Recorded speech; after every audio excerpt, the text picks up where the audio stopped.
ચેનલમાં આપ સૌનું સ્વાગત છે। હું હર્ષાબેન કટકિયા અને આજે આપણે હું હર્ષાબેન કટકિયા। જય બાબા સ્વામી, જય ગુરુદેવ।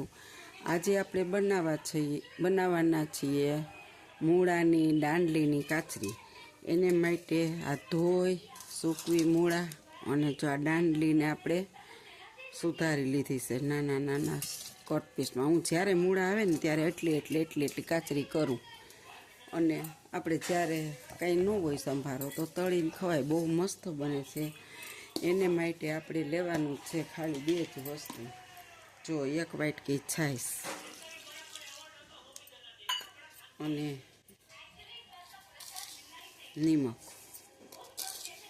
નિમક આપણે 2 ચમચી નાખશું અને હવે આને આપણે મિક્સ કરી લેવાનું।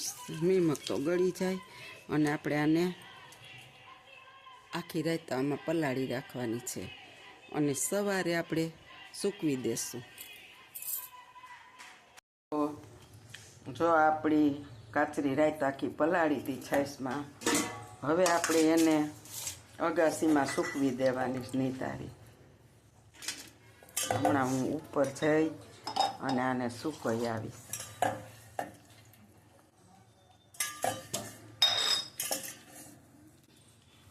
હવે આપણે સૂકવી આવશું। જો આપણે આ કાચરીને કાઢી લીધી છે, હવે આપણે એને ઉપર સૂકવી દેવાની। સૂકવવા જાઉં છું અને સૂકવી દેશું। આપણે જો મૂળાની દાંડલીની કાચરી બનાવી હતી, હવે સુકાઈ ગઈ છે અને જો આજે આપણે આને તળવાના છીએ। તો આપણે તેલ ગેસ ઉપર મૂકી દીધું છે અને હવે આપણે આ કાચરીને તળીશું।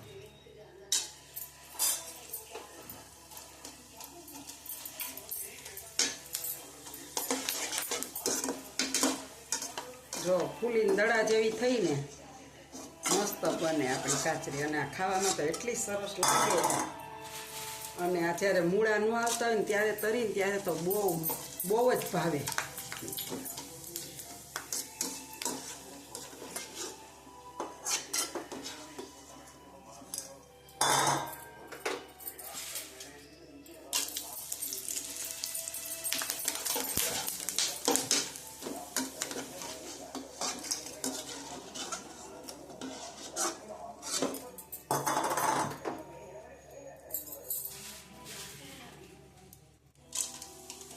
આપણે હવે ગેસ ઠારી નાખ્યો, છેલ્લી જ તરવાની છે।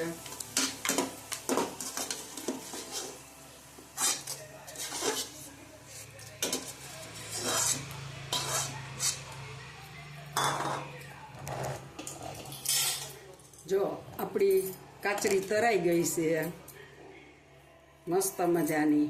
જો તમને નજીકથી દેખાડું અને જો એકદમ આમ સરસ કડકો બોલે એવી। જો કેવો કડકો બોલે છે ને, જો એટલી પોચી હોય ને બોખા માણા પણ ખાઈ શકે।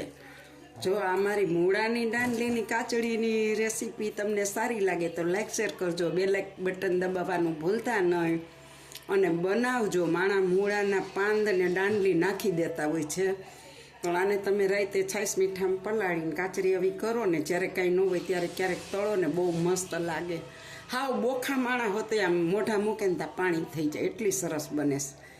તો આ મારી કાચરી તમને સારી લાગી હોય તો લાઈક શેર કરજો, બેલ બટન દબાવવાનું ભૂલતા નહીં। આવજો। જય ગુરુદેવ, જય બાબા સ્વામી।